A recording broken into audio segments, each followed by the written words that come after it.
Good evening, everyone. Come in, come closer. It's great to see you. Come on in. It's not just me, I promise. Other people are joining.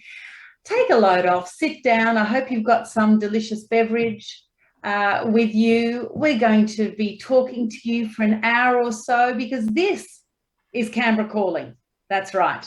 My beautiful friend Libbi Gorr and I will be talking to ACT Senate candidate Kim Rubenstein. So get comfortable. You might have a snack. I'm not sure, it might be raining outside for the 29th day in a row. Just welcome to you. We're just going to wait a little while as you make your way in, because I know it's tricky, what with all the mice. So in you come. That's right, no fighting. Kids welcome. I think Libby and I won't swear if you're lucky. Come on in. This is a place to learn and be together and feel like we're all hopefully trying to do something for the next little bit of time. Okay, fantastic. Well, welcome to you, everyone. Thank you so much for joining us. I know people's time is precious, but really we're in a very tricky time in the world at the moment. So the more we can get together and talk about what's going on, I think the better. My name's Julia Zemiro, and I'll be one of your co-hosts this evening. And welcome to Canberra Calling, as Libbi Gorr and I speak with Kim Rubenstein, who is an ACT Senate candidate. Very exciting. Firstly, I'd like to, of course, acknowledge and celebrate the traditional owners of the land on which I'm talking to you from today, the Gundungurra and Dharawal people, and I pay my respects to elders past, present and emerging. And I'd also like to extend that respect to all Aboriginal and Torres Strait Islanders here today watching online with us. Let me introduce to you to Australian broadcaster, author, voice artist, I know, listen out, writer, performer, comedian, excellent listener and soul sister friend to me, the most beautiful Libbi Gorr. Please make her welcome. Oh, and Julia Zemiro, how I adore you and how thrilled I am that you have galvanised me to get involved in making us all invest in what is a really important federal election coming up. You and I have had so many conversations about how do you take complicated ideas, really important value systems, and make it palatable, make it digestible, make everyone feel like, yeah, I really need to buy into that. And so thank you for those conversations with me. I love and adore you for making you realise that if not us, who? And if not now, when? So here we are, Julia and Libbi, and I too would like to acknowledge that this meeting is being held. I'm in Melbourne and it's not raining here actually. We've got lovely weather, Julia, Sydney weather, traditional Sydney weather, sunny, bright, lovely, endless. I would like to acknowledge that this meeting is being held on the traditional lands of the people of the Woiwurrung and Boonwurrung peoples of the Kulin Nation. That's where I am in Melbourne, and pay my respect to elders both past, present and future. And I add my thanks along with Julia's for you joining us this evening with this just special conversation, Ozpol done our way, I guess, because we're really impressed with a whole heap of people who are putting up their hands, not political apparatchiks, but people who are caring, invested from all walks of life, who have said, you know, I think I might like to have a crack. I'm going to change my life and I'm going to have a go, because that's a brave thing to do, is it not, Julia? It is. And I guess too, before we bring in our amazing guest this evening, I was just wanting to let people know, you know, I've been so impressed by these independent voices that have made me feel included again, and certainly made their communities feel included again, because it seems a lot of them are into listening. What a skill. And I think, I know, we're curious. Crazy. And I think you'll find this candidate this evening is an excellent listener. Over to you, Libbi. Introduce who. Yeah, let me introduce you to Kim. Kim Rubenstein is an honorary law professor at the moment at the ANU because she's taken leave to run for the Senate. She is a citizenship expert. She's turned up on Q&A a number of times for her opinion, and I don't know, I kind of see Kim as the Dr. Ruth of Australian politics, because she knows how to diagnose what the problem is and kind of get people to fix it, don't you think? I love it. So can we welcome the person that you're actually here to speak with, human rights advocate, champion of equal opportunity and active citizenship, Professor Kim Rubenstein. Kim for Canberra, running as an independent for the Senate. Welcome, Kim. Thank you, Libby, and thank you, Julia. It's such an honour to be on the screen with the two of you. If only we could be in person, it would be extra exciting, but it is really wonderful, and I can't thank you enough for your time. Well, we're scared, frankly, Kim. We're fearful, and at the bottom of everything, you know, in my darkest moments, I'm filled with such fear about what's coming next that there is no other alternative but to get involved. And the first question we want to ask you, Kim, we've talked about this one, Kim. Yeah, I mean, I've been listening to a lot of these incredible people who are putting themselves up, including you. I've listened to lots and lots of things you've said. Kim, do you think you might be overqualified? I think yes. Job, because I mean, the people are in there now. If you were to say to them, what skills and what have you done, you'd be like, I think, Kim, you should do something else. What the skills you have? Tell us about those skills and why we suspect you might be overqualified. Yes, we think you are. So let me, in responding to that very cheeky question, also just begin by grounding myself before I get into that, because I too would like to look outside and just recognise the wonderful environment that I'm sitting in here, and to really take inspiration from First Nations people about really connecting to country and wanting to acknowledge, as you have, the traditional owners of the land that I'm sitting on here, the Ngunnawal and Ngambri people, and similarly pay respect to their elders, past, present and emerging, and to call out their active citizenship and to thank them for inspiring us. We might come back to that later.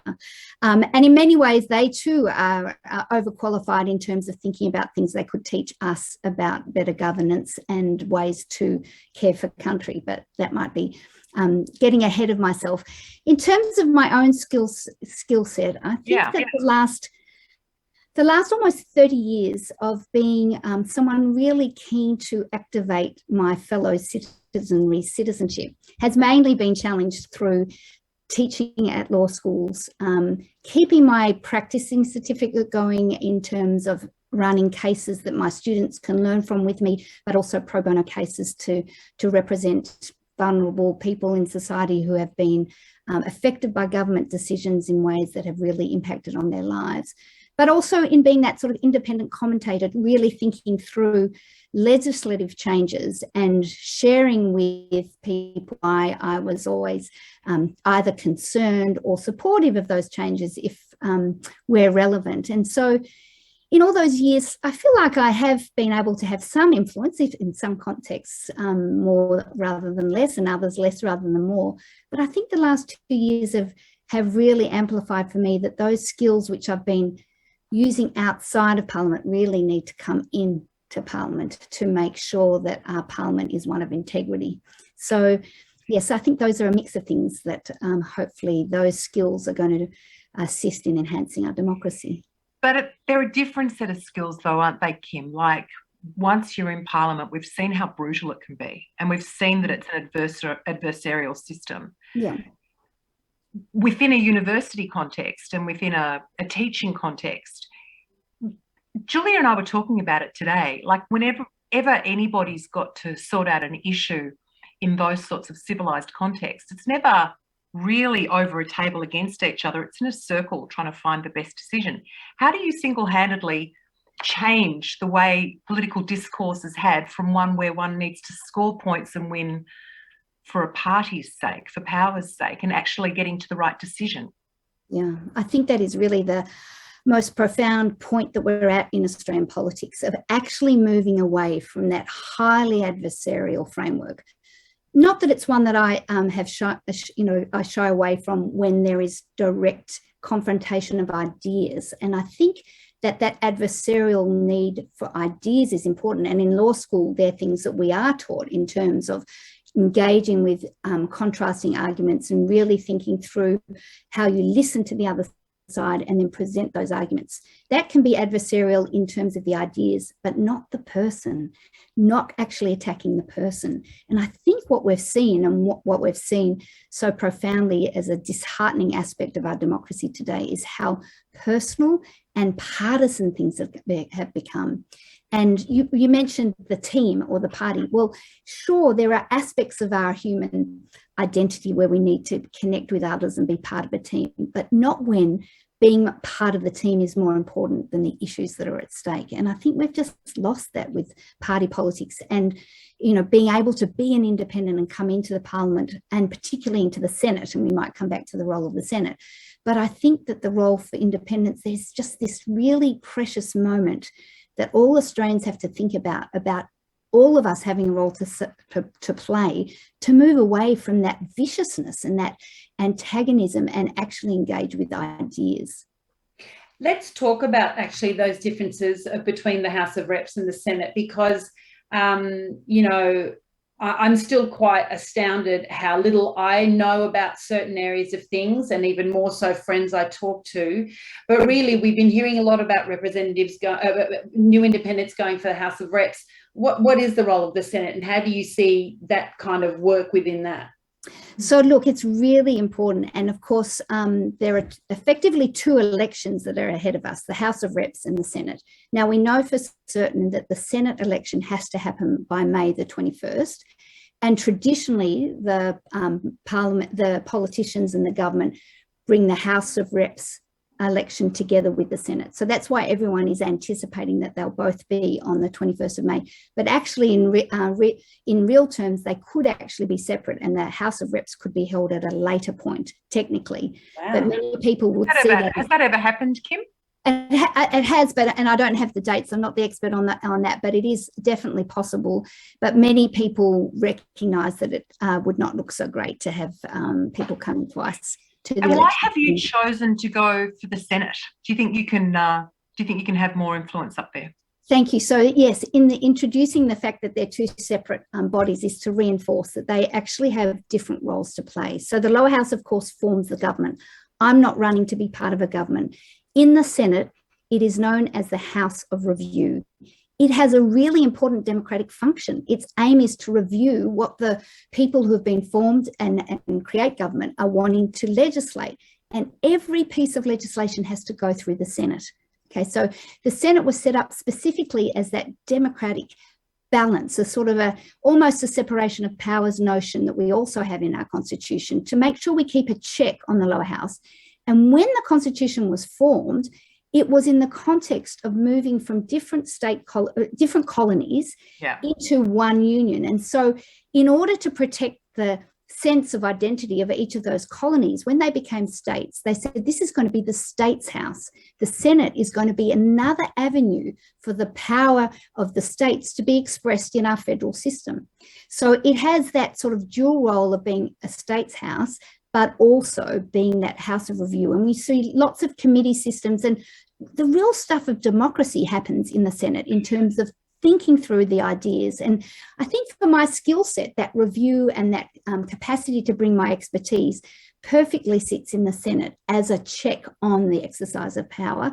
But also, as we might come back to shortly, we see a particular time in the Senate in terms of the way in which power is exercised. This is the interesting thing, Julia. Do you remember that whole Australian Democrats launch, Keep the Bastards Honest? Mm. And Australians have got this, a reticence to give the government a majority in the Senate, because that just means anything the government put in, it will get passed, because although it's set up as a state house, you would say, wouldn't you, Kim, that it hasn't really operated as a state house unless there's been something that's really impacted on the states. It's been another political party house. That's right. So that's there have been many changes in the way our political system has operated since 1901. It is really, I mean, also in terms of federal power and state power, but Libby, you're spot on in relation to that. It hasn't really become hasn't continued to be a states house in the way that party politics has taken it over.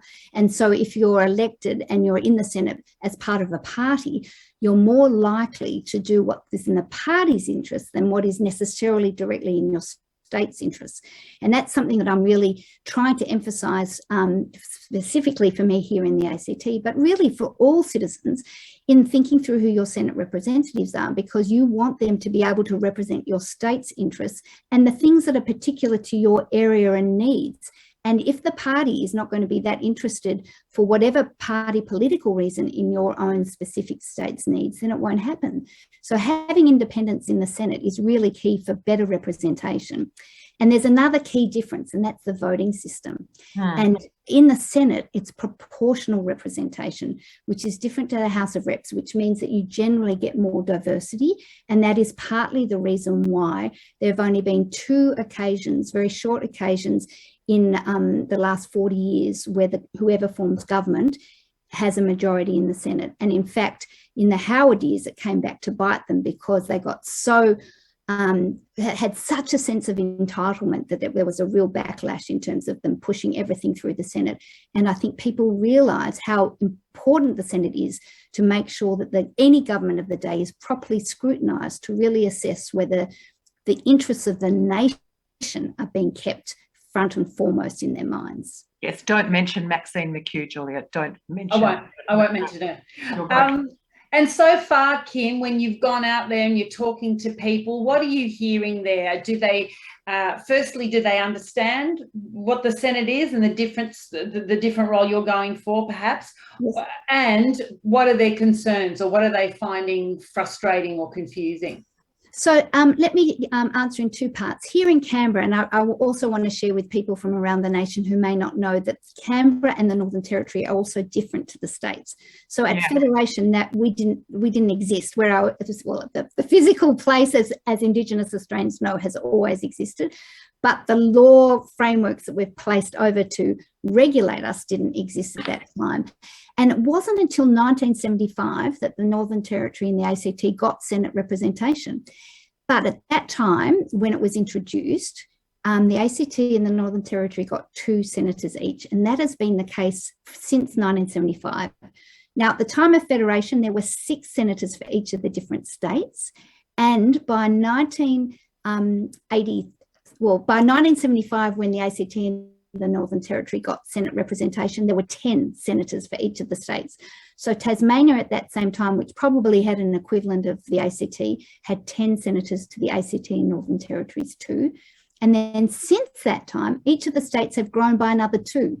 So at the next election, after the next election, and what we have now is 12 senators for each of the states, but only 2 for each of the ACT and the Northern Territory. So I think a lot of Australians are just not aware of that. And when you think about I'm going to say me, like I'm already kind of, really? What am I hearing? I'm just so confused already. Right, okay, that's the next thing I'll be looking up. Goodness me. Do you know also, this is what's kind of bonkers about it. This is why the Senate's such a really interesting place, because like Victoria and New South Wales have got this, huge critical mass of people. They've got 12.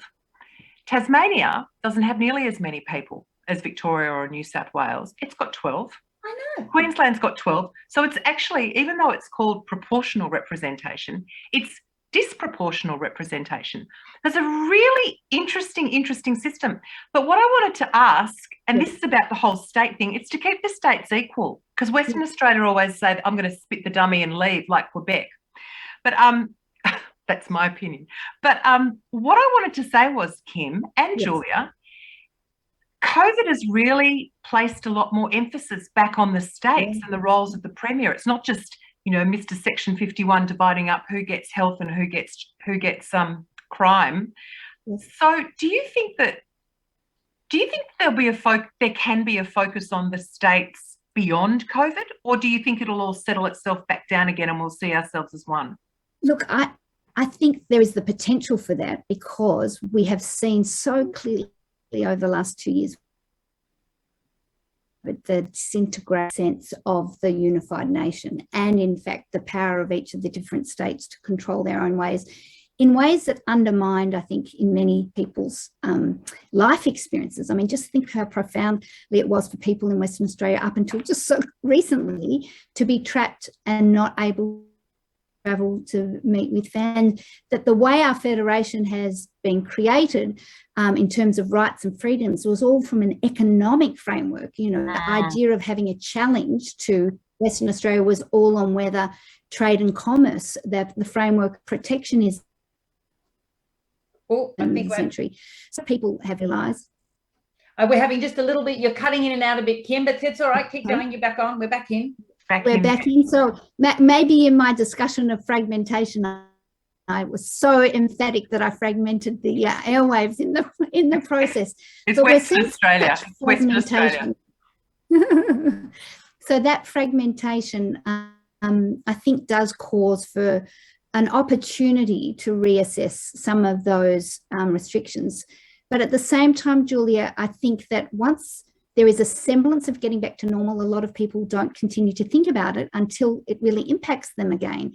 And one of my real hopes is that by being in the Senate with that life experience of knowing exactly how these things continue to have an impact on people's lives, even when it's not first and foremost in their mind, will mean that I'll be able to provide that continual check in the Senate to ensure that any legislation that a government is putting through is taking into account enough of the needs of the different states and in a way that calibrates that power a little more. But that's a bigger project, but one that I think we should all be thinking about more, both the internal borders, and we might come back to the external borders, which also concern me deeply over the last couple of years. And how are people reacting to you when you talk to them? What are they concerned about? What have you been hearing from them? Yes, it's so interesting, because when I announced that I would set up the Kim for Canberra party, and this is another part of the issues to do with the Senate and voting, when you vote in the Senate compared to voting in the lower house, you have an option of voting either above the line or below the line for candidates. But the candidates, or the idea of voting above the line, is only for parties, whereas independents traditionally are below the line. And we know that around the country, 90% of Australians vote above the line for the Senate, which really disadvantages independents who are below the line. Canberra is a little better. The ACT, 80% of people vote above the line. So there are 10 extra percent who are prepared to take the time to go below the line. But in order to really give myself the best shot at having a go at this, I formed, as you can see up in the top corner, the Kim for Canberra party. And the reason I'm telling you that is when I announced that back in August, I needed to get members to join in order to be registered. And I called out for when people joined the party to actually slot themselves into a Zoom calendar where I would meet with people on Zoom, because I couldn't go out because we were in lockdown. And so that's when I started to hear from, people who were really keen that I was putting my hand up, and they were sharing with me some of the things that were motivating them to be activated, to even come and meet with me. And I would say that the top of the list, and we've got a bit of this data, we gathered information, is integrity. People were just so disheartened about the lack of integrity and the rorting and the entitlement of the current parliament framework. And so that is one aspect of something that has come through so strongly. The other, and I can see Libby's moved away, so I don't know. No, I'm back. I had a cat meowing at the door. I was hoping it wasn't disrupting everybody. No. Sorry. So yes, integrity in our government and trust in our leaders has been a really strong continuing message. There's been a real, people seem to forget that this role is a role of service, isn't it? It's like anything any job really, it's a role, but particularly this one where entitlement should be the last thing. It's not about the perks that you get from it. You're actually there in the most important job, which is listening to people and sorting out the laws and trying to figure out what's going on for people. Is that how you see that it's a role of service? Yes. I mean, when I've been teaching students over the years and really giving them and sort of sharing the skills about how you go about representing individuals to protect them from government overreach, because the things that I've taught over the years, and this is probably coming back to your original question about being overqualified, the things I've been teaching are about our constitutional structure and about where law applies to government and how individuals and government have to be equal in a democratic system, and how we use law to make sure that we keep government accountable. And all of that in a way, has been about service to the community, that if we want our structures to look after us, we have to make sure that they work properly. Yeah, so and that people understand what they are and how they're meant to work. Exactly. And, you know, one of the things that really amazed me when I started teaching at law school was how little some of the students who were the top students in the state knew about their own political system. Like teaching constitutional law and our system of government, for many, many of those students was the first time that they were really even thinking about it. And that probably says a lot too in terms of our basic sort of educational system of what we pass on to school students. You know, we're talking about fundamental issues at the moment, as we should be, in terms of consent and social relationships. They are profound questions that we might come back to on an issue that is also dear to my heart. But knowing how our system of government works, it impacts on us every single day of our life. So if you don't have a sense of how that operates, how can then you stand up for yourself and then have a sense of what it is that you're voting in when you make your decision in an election? I think they're pretty profound questions, aren't they?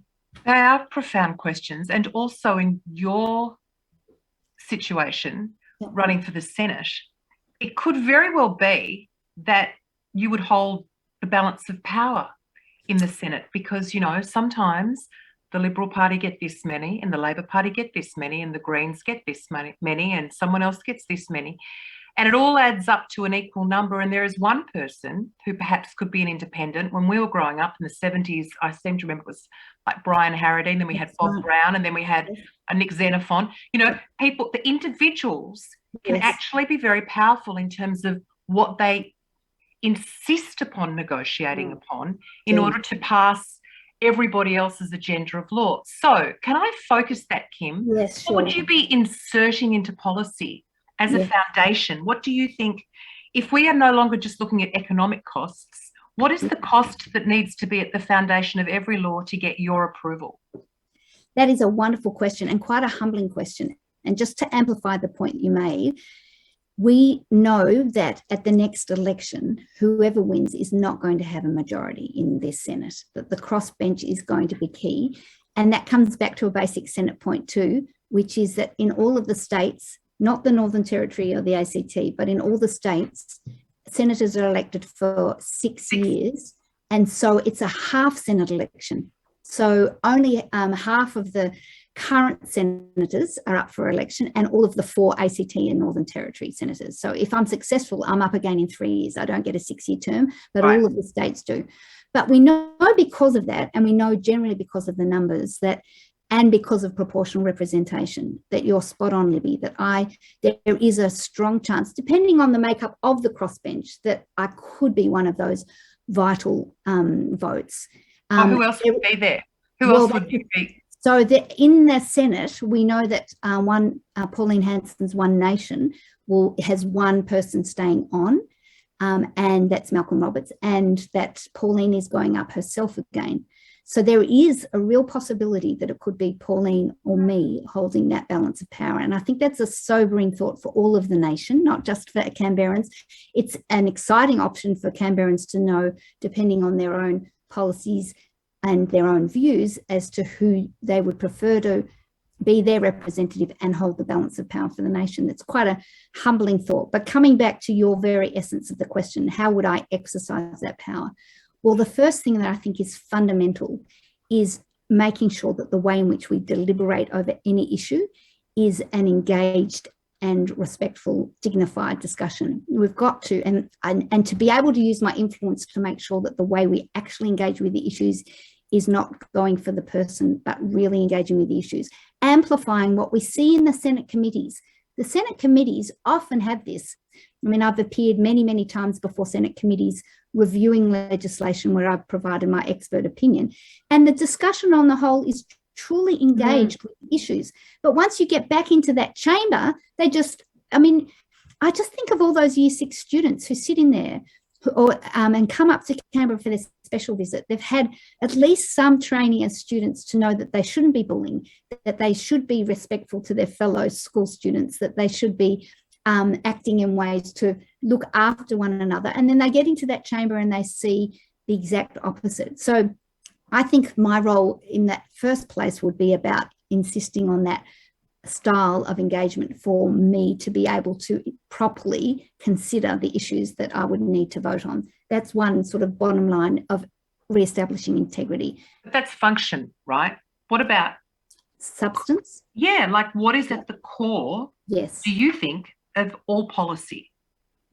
So integrity of our institutions is core. Until we get that right, then none of the other stuff is going to happen properly.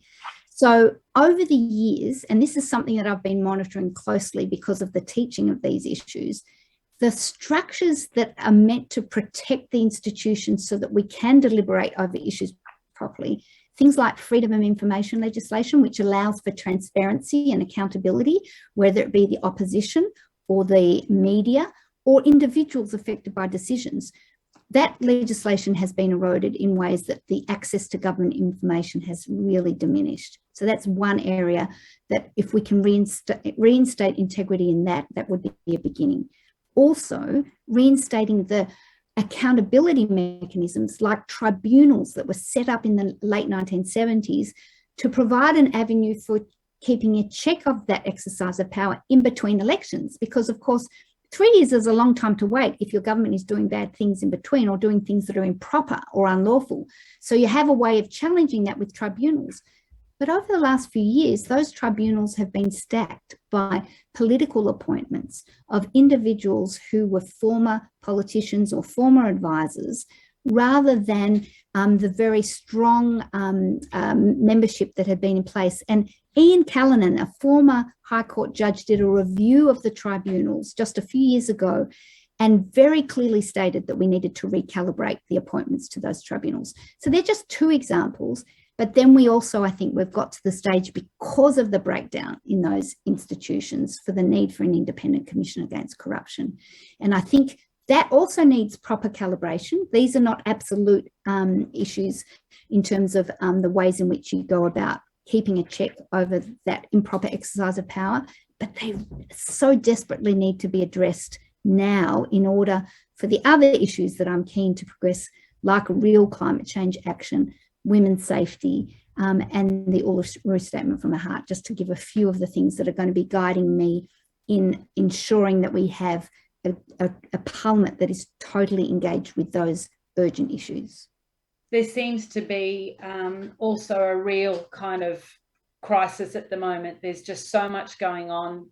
2019 fires, then this incredible COVID, where no one knew what was going to happen. And if we think back to those initial months when we didn't know what vaccines were that even existed, we're still figuring out, can we get masks? No, we don't make them here. Where we're going to get them from? We've closed our borders, no idea. The fragmenting of society, I thought people were starting to see again where they live and trying to figure out that, oh, how is society all put together? And to me, there seemed perhaps a silver lining around, oh, maybe you might want to engage a little bit more in how this stuff works, and you're seeing inequalities and you're seeing that things are running a way you might not agree with. And then just as we're coming out of COVID, we get different waves of it. And now there's a war in the Ukraine, and we're seeing a level of engagement there that is unbelievably humbling in terms of them absolutely standing and putting their lives at stake, as many countries have before, but in this particular instance, and climate change on top of that. And I feel like there is a real urgency around this particular election in terms of getting people who feel that urgency as well in charge. Yeah. You know what's interesting? I was looking up as to how many countries in the world have compulsory voting. And it's really interesting because I know this is crazy going back to that whole constitutional law thing, but I love the smell of constitutional law in the morning. I love it, Kim. I just love it. And I don't know, it seems to me like if we're one of 27 countries out of however many are in the world, how many are in the world? 200 countries or something, 203 countries? There are 27 that have compulsory voting. And to me, compulsory voting says, I care about you. I buy into. It is part of the embedded in our system of democracy that I buy into to the government. I have to vote. Yeah. And I can draw a picture of a rude thing on the paper if I want to and avoid my $20 fine. But I still turn up on the day, I get my sausage, I put my paper in the ballot, and I say I am part of this community. And it kind of feels weird, given that's embedded at our foundation, at our absolute bottom level. Yeah. And there could be I don't know, does anyone else feel like there's a bit of a she'll be right and someone else will fix it? I think, I had this opportunity to think about the link of that obligation to vote and also what it means to be a citizen when I was asked to be on the independent review that reviewed the citizenship test. Do you remember there was a citizenship test? Yes, and everyone was joking about what the questions should be and whether it was John Bradman's highest score. And Exactly. So I had made submissions that we shouldn't actually introduce that test because it raised questions as to what our expectations were that were higher of people coming into the country than those who were in. That was my original submission. But when I was asked to join this review, the group of us looked really closely at what happens when you become a citizen. You make a pledge, and that pledge is about a loyalty to Australia and to its democratic framework.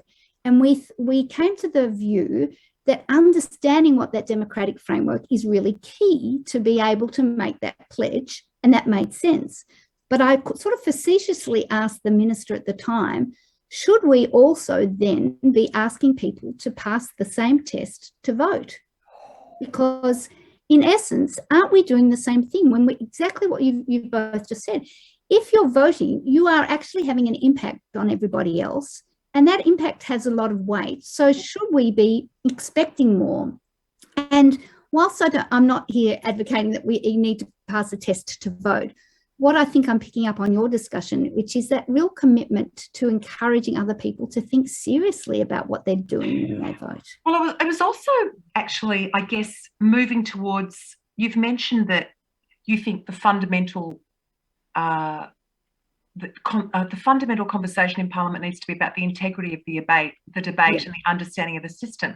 Yeah. But what about embedding at its cause our relationship to each other? The cost of human relationships. Yes. Because we do spend a lot of time talking about the hip pocket nerve. Yeah. And we do spend a lot of time talking about highfalutin things like, constitutional law and who's responsible for this and who's responsible for that, and tribunals and ICAC and all of this stuff. But how does that affect my relationship with Julia? And how does that affect my relationship with my parents? And how does that affect my relationship with your partner and your children? Yeah, is there enough thought that goes into policy about how it affects our value system in terms of how we treat each other? So I think the answer is that there isn't enough, and this links in very much to what I'm wanting to encourage when I'm in there about equity in society and gender equity, and linking that to our economic framework. So we rightly have to be concerned about who's in Parliament having a sense of our economy and ensuring that in the way we interact, not only legally, but in the way we manage our daily lives financially, that we've got people in there who are taking into account the needs of the whole community.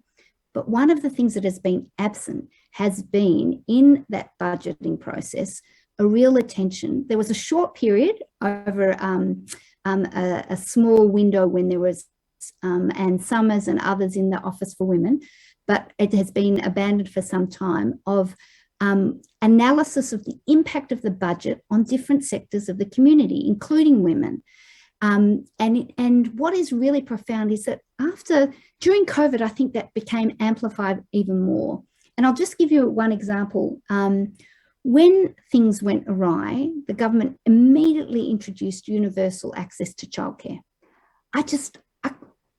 On one level, I couldn't believe it. And on the other level, I thought, this is the silver lining. We're finally having a government recognise that in order for a society to function, and the pandemic is an amplification of society function, We need to make sure that our kids are okay and that people can work and have their kids in quality childcare. And I heard at the time that there were many vulnerable groups in society, including Indigenous families, who had never used childcare, but began to use it because it was universally accessible. They didn't have to jump the hoops of proving an activity test that they were trying to get work and so forth. And that example really, I think, illuminates for me that when a government starts to think about the impact of its laws, whether it be economic laws or other laws, more acutely towards different sections of society, you're going to have a better infrastructure for everybody. It's not an us or them type of mentality. Now, of course, you can't necessarily always balance perfectly, but you've got to at least try. You've got to at least look at the data. You've got to say, well, how are we going here? And make it transparent. So when certain groups are missing out, that those groups are able to see the way things are happening. And I just think that there's a real opportunity for us to benefit from what governments showed us during COVID about a more socially cohesive approach to looking after one another in times of need. We're always in times of need. There are always going to be vulnerable people. Look at the businesses. I mean, the whole small business community is in desperate need for support now. We need people who are listening to those individuals rather than thinking of which are the swinging seats that are going to win us the election. Rather, how do we help those people who have been so profoundly affected? How do we revitalise our businesses? How do we recalibrate the way these decisions are made? It's such an opportunity that we can't let pass by. Because you talk a lot about embedding women's lived experience Yes. in policy. That was something that caught your attention, Julia. Yeah, absolutely. In terms of, I still think we're seen as second-class citizens. I still think that women do the bulk of the work. They just do. And that example of the free childcare from the beginning just acknowledges that if children are looked after, parents can then go and do other things. And why should, a mum, even if she's supposedly at home with the kids, why can't she also have some free time while the kids are at school? And the partners at work, and I'm talking in a very kind of straight, kind of narrow, traditional definition of what a couple is. But we often know that with women, they just can't break out of that cycle of not having some time to think for themselves. Because all this thing that you're talking about, Kim, when I hear you speak, you so clearly tune into what our questions are. You're reflective within the question. You come back to it. You're giving yourself time to think. And it's like people in Parliament don't have that time anymore to sit and talk and actually tease out what something needs, as opposed to having to quickly make a decision or never make a decision at all. Yeah.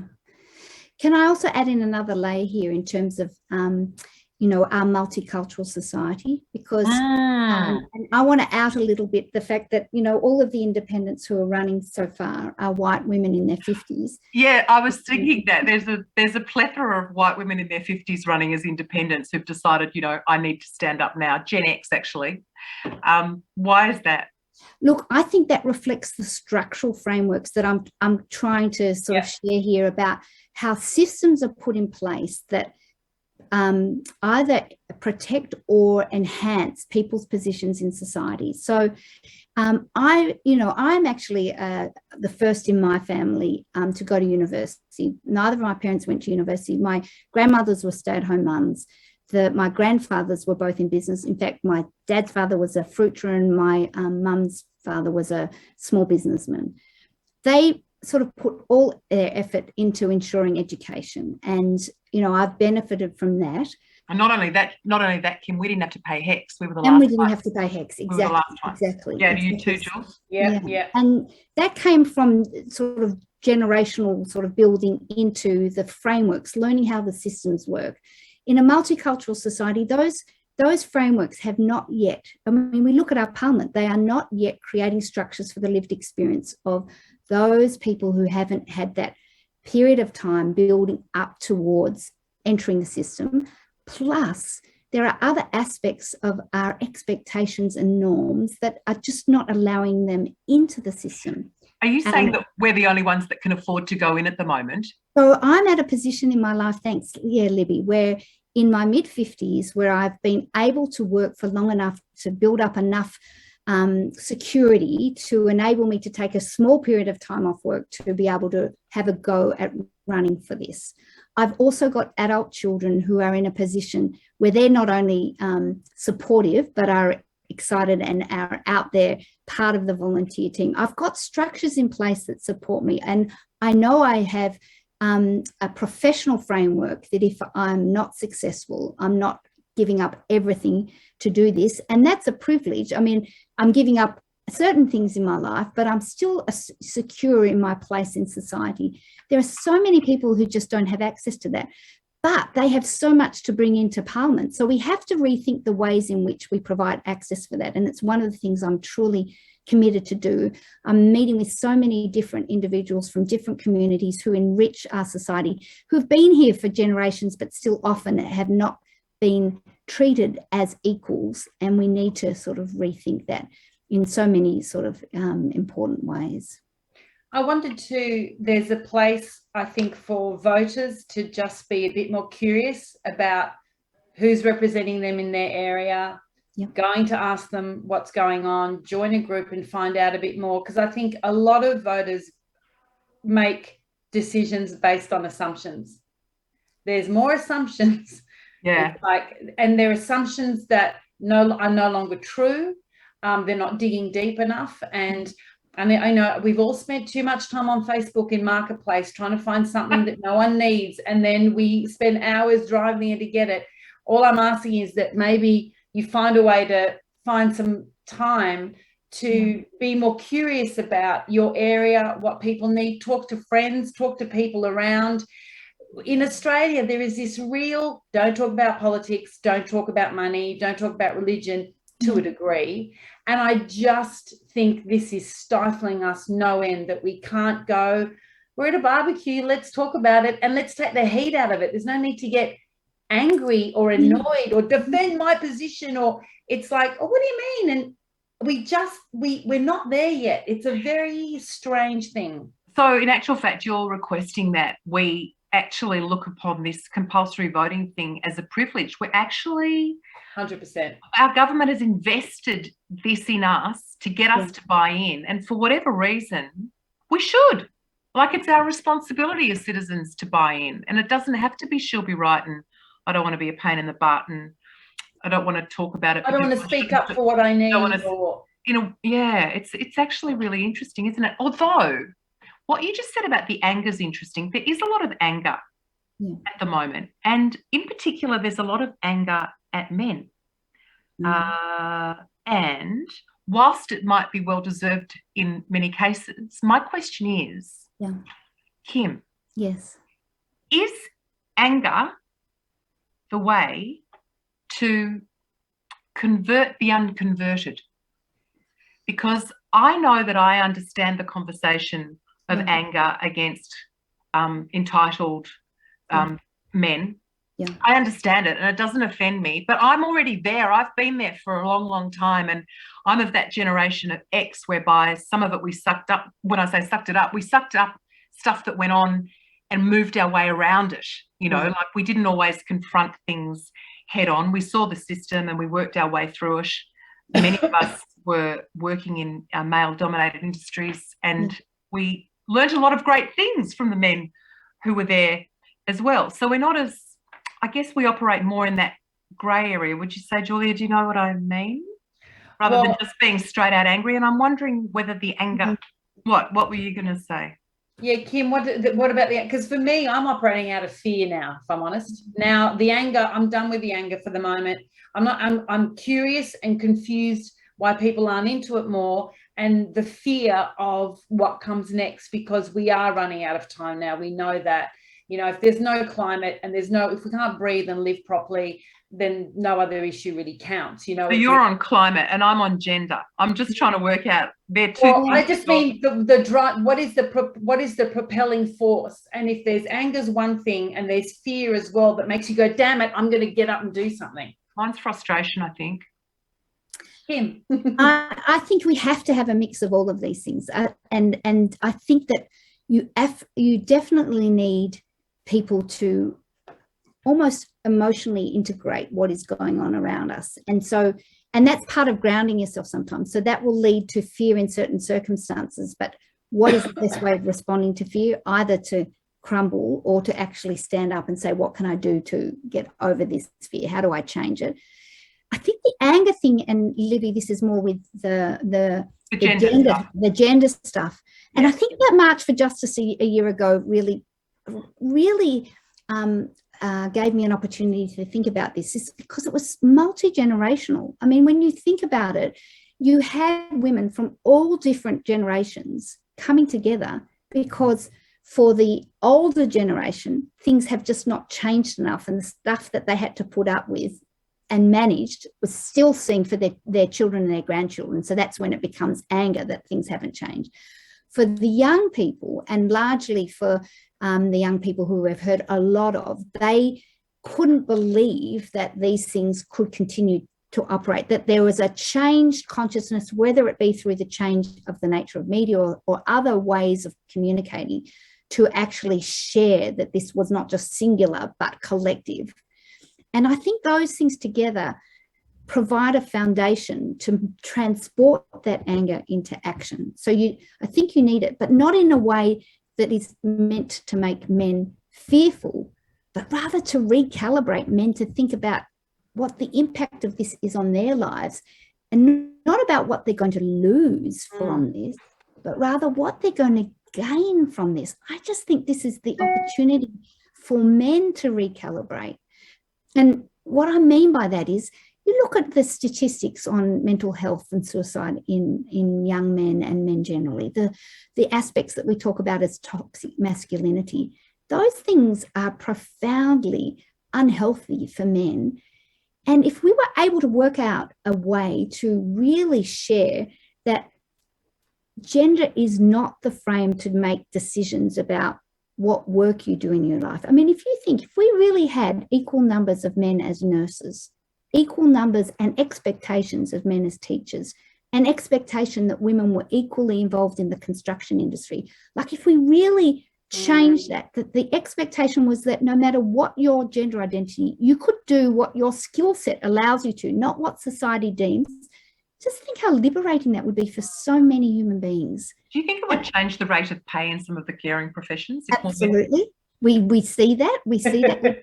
It would change the rate of pay. It would recalibrate our financial structures in a way that is more equitable. It would also mean that more men and women could equally share leadership, because leadership would be about the structures that enable you to get there because of the skills that you're bringing in and your capacities, not because of an expectation that you will go this particular path because of the way society has set up the structure for you, that everybody has accessibility to these things. And there are lots of things we could change in our parliament, I think, that would enable a more diverse citizenry to actually think about being leaders. Like what? Like what? So, for instance, I mean, we're seeing a little bit of this with COVID and the Zoom framework for participating in Parliament. And in fact, this is a perfect example to link back to a wonderful woman called Catherine Helen Spence, who was one of the framers of tried to be one of the framers of our Constitution from Adelaide. She wanted women to be there drafting the Constitution. And because of the wonderful South Australian system of enfranchisement, she actually ran, but she didn't get there. But others around her at the time said, if we'd had more women in Parliament at that time, they would have never agreed to our capital city being at least 100 miles away from Sydney. And why do I say that? Because our Constitution actually says that. Our capital has to be at least 100 miles away from Sydney. Because of the rivalry between Melbourne and Sydney, they couldn't decide where it would be. So Melbourne was prepared for it not to be Melbourne as long as it was 100 miles away from Sydney. And the point of that story is that structure set up a framework for women to say, how would women have ever agreed for your workplace to be at least 100 miles away from where you live? Now, it's just a slither of an example of how our parliamentary structure makes it very difficult for people. Now, I live here, so it's going to be very straightforward for me to walk down to Parliament House, but it's not for people in Western Australia who have young families, whether they be men and women. So should we start thinking about access to participation in Parliament as just one small change that we've seen is possible to enable more people to think about it? But what about something like job sharing? You know, if we thought about sharing a position of the role of a representative so that people who can't work full time can think about that. These are things that are possible to start thinking about. But if you're stuck in the way of the norm without a life experience outside of it, which shows that you can do things differently, it's very difficult to nudge that. Now, these are things maybe further down the track we can introduce. But for now, we need people with ideas who are prepared to bring things into Parliament in an engaged way to make that possible. But there are so many possibilities. But it's also a mindset that says there are new ways of doing things. You know, people are very afraid of, some people are very afraid of looking at new ways of doing things. Yeah. And surely that's the exciting part. Isn't that the part when you're putting together a show, when you're writing a book, when you're trying to run a company, when you've got a small business and things aren't quite right and you just make a shift and all of a sudden that blooms. It's finding, you know, they bring experts into businesses and to schools and into companies to say, let me help you figure it out. And then something blooms and it might last a year or 5 years, but that is the constant nature of it. And this lack of wanting to just look under the microscope and say, how does this work? I wish we were less afraid of it. I wish people would embrace it and go, what else? What else?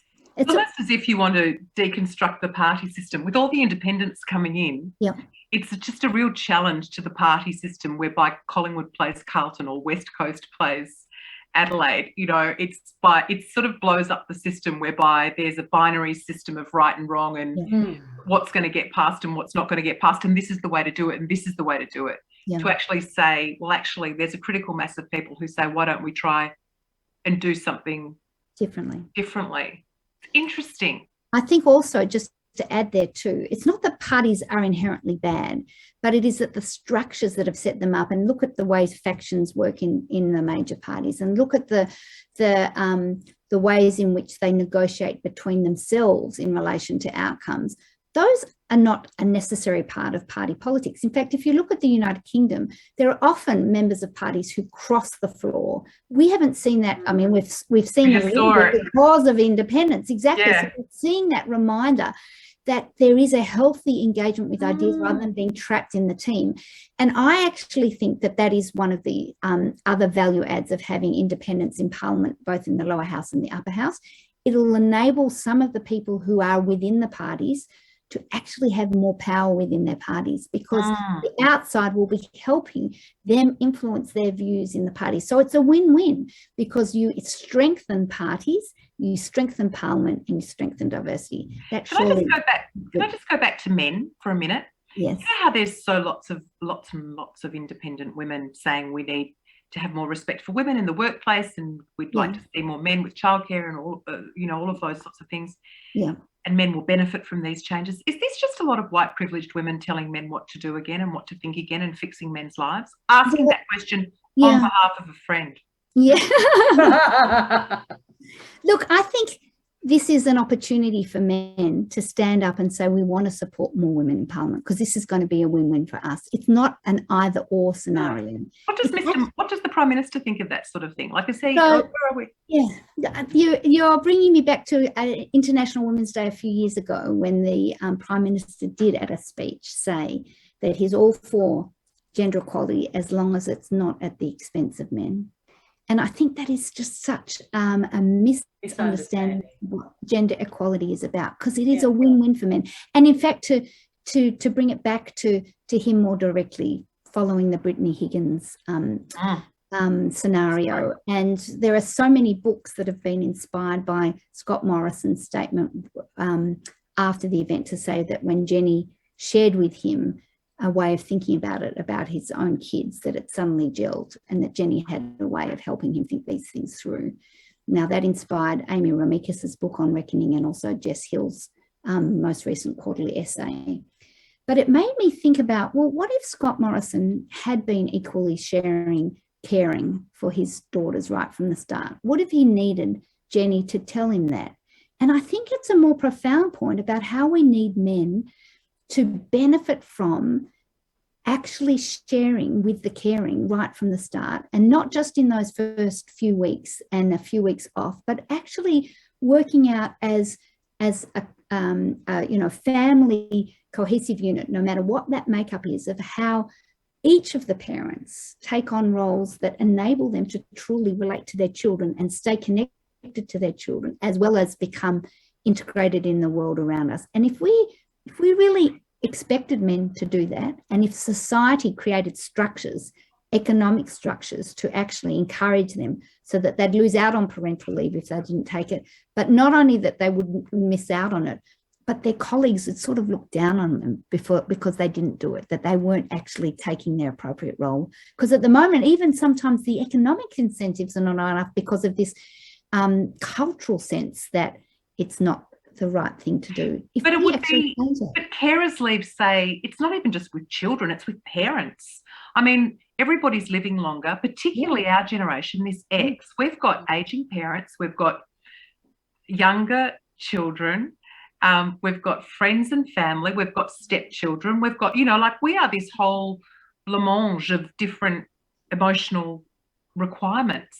Yeah. Now absolutely. It's not the same as it was, and to have a system that just caters for the old model, which is one or two spouses, yes, and parents that have already gone, and children that it's not like that anymore. There are people with children who are multiple ages, and people like me who didn't have their children until their 40s, stepchildren. Both Julia and I have stepchildren. It's so different. It feels like, even to the extent of the fact, I remember Annabelle Crabb wrote in her book about the economic inequities, and like a briefcase for work is tax deductible, but a big handbag isn't.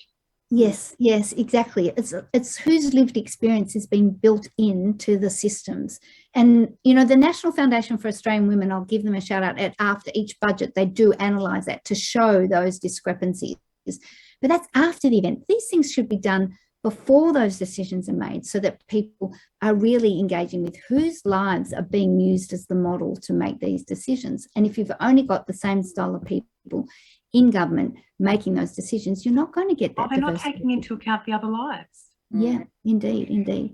Kim, what's the next lead up now? What does the next few weeks look like for you? How's it all panning out? Well, it's a busy week with International Women's Day coming up, and that was one of the treats of having this with you both tonight, was to sort of introduce International Women's Day as something that we should all be thinking about in the week ahead. And it's going to be a busy week.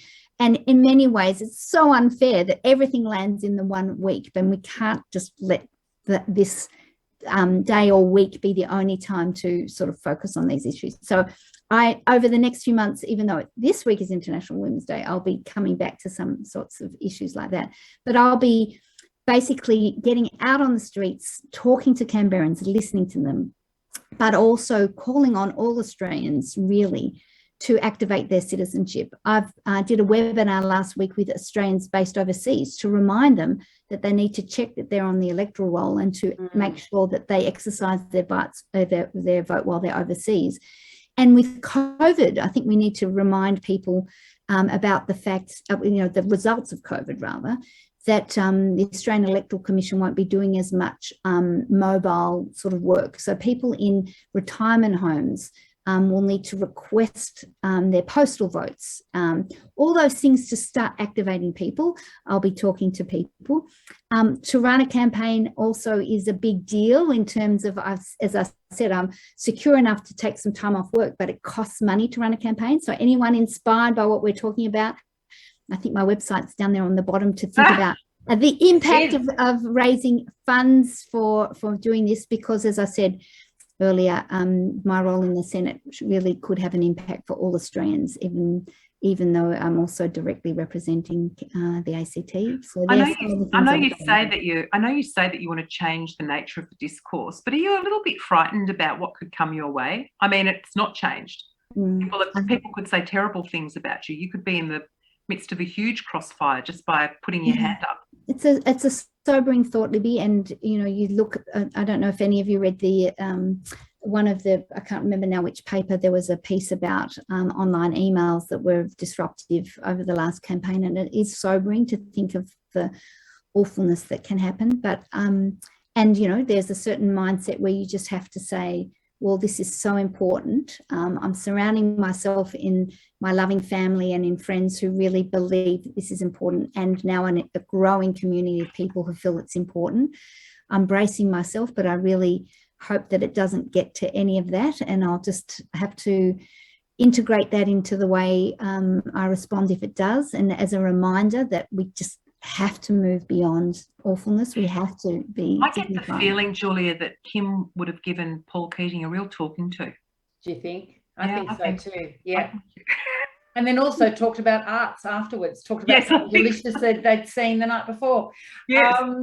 And, you know, again, it's that idea for people. Look, I've been doing a lot of these kind of events because I'm learning. I would say I know less than Libby does. Libby, you've worked in this capacity as a broadcaster in a much deeper way than I have. And what was nice about having both of us is that we both kind of, you know, we come at it from different ways, and everyone's coming at it from a different way. And it's just trying to understand. We're just trying to understand. And there's so much to kind of learn, and there's so much to get excited about and to investigate. And that if people could just give some of their time in their week to just having a bit of a look, what's around you, who's that person representing you now, what are the options, and find out, you know, how the Senate works, how that stuff's important. Talk about it with friends. Be that person. I am. Annoyingly, I am. But the other thing is, even if you're not in the ACT, even if you're not voting for having the opportunity to choose whether or not you vote for Kim, if you're somewhere else and you've tuned in just because you're interested in politics, I guess the message is the same. Exactly. It's about taking responsibility and realising that it's actually up to us. That's why we've got compulsory voting. There is an opportunity for us to be involved, and that your decision and your thought process actually makes a difference. And it doesn't matter whether you've studied law or whether you've never been to university or whether it doesn't matter who or what you are. We're all here Australians, and we all have the same power. One vote, one value. You know, and so I guess that's why Julia and I were so happy to be able to talk with you, Kim, just in the context of reminding us that we actually each do have a bit of power to change things. If you're not happy with how things are, you can play your part in changing it. It's funny, isn't it? It sometimes feels like you have to be an insider for your opinion to matter, but is that the case? And the election's like an exam, you know, do a bit of homework for it, because you'll walk in there feeling really confident, going, I know this stuff. I know why I'm doing it. I know it. And I'm going to do this and this and be confident in what you do, because, it's too important. It's just too important. And in the same spirit, to come back to where we started in acknowledging country and our First Nations people, I think also if people have been inspired enough to do that and to think, then hopefully, whether I'm in the Senate or not, there will be a willingness to engage with the Uluru Statement from the Heart. Can I sort of implore everybody who has not read that statement to read it? It is the most lyrical, profound statement, asking us to walk with our Indigenous fellow citizens. And it's such a humbling statement. And what is just so inspiring is that they actually, the framers and the leaders of the process went around the whole of Australia and met with different Indigenous communities with the Constitution and said, what do you want from your Constitution? Now, that is an inspiration to all of us. We should all be asking that question. So now that Julia and Libby have shared with you that desire to actually think about what you're doing when you vote at the next election, can I also implore upon you to then be inspired from that positive experience to then go and read the Uluru Statement from the Heart. And if I'm in the Senate, I'm going to be going very confidently forward, saying this is a really important step. And we know there are people in each of the parties who are supportive of it. If we have a truly bipartisan approach to this, a common cause, we'll be able to show Australians that we can change the Constitution as we did in 1967. Do you think, when we stopped our Indigenous people being flora and fauna, that was madness. can I just ask, do you think, and I'm asking both of you this question, do you think that in terms of that this election actually is about values in that respect? Like, can you make it about values, that who are we as Australians? When we look at climate, that's a really important thing, isn't it? It's like our value is ensuring our survival on the planet and sustainability, and that's who we want to be as a people. Yeah. When we look at the Uluru Statement of the Heart and our Indigenous First Australians, if we could somehow do more to mend that wound, to stitch that rent together in our fabric, would that help us move forward as a more cohesive, prouder society, do you think? Or do you think while that wound is unresolved, we can't really take leaps and bounds forward? Personally, I think that's true. I think until we acknowledge that, until there's a treaty, we just can't move forward. That's my personal opinion. And remember, you can just put things in a search engine and it's literally there. Uluru from it comes up. It's like magic. It's called the internet. Yeah. Look, I think if we think back to those framers of the Constitution in the 1890s, they were trying to do something about creating a nation, and it had different motivations that are not all so great. But we have come as a nation forward from that period of time. We've changed remarkably, but our constitutional document doesn't reflect that. And the starting point is not coming to terms with our First Nations people and the proper position of them in a democratic society. And so I think the Uluru Statement is like the most foundational first step forward. But I think there are other things for us to really sort of grow into ourselves. You know, we are such a strong multicultural society with such positive aspects for all of us that we need to affirm more, and there are ways to do that. And, you know, lastly, in that is sort of a sense of growing up, is that we can still love the Queen without having her as our head of state, and we can actually move towards a republic. And they're not things that are in the here and now, but they are a part of a vision that I think we need our leaders to be working towards, to think about how we come to terms with who we are, how we've moved as a nation. And I think the COVID period has just reminded us that we need to think more about vision rather than just and that they connect, that our lived experience for every single day is impacted by a lack of vision. So there's so many ways that we can move forward with entrepreneurship and with courage. And I think we've just got this great opportunity at the next election, both in the lower house and the upper house, to make sure that that happens. I know we're meant to be winding up now, but I also wanted to say, do you think that COVID has also told us that we need to be more self-sufficient?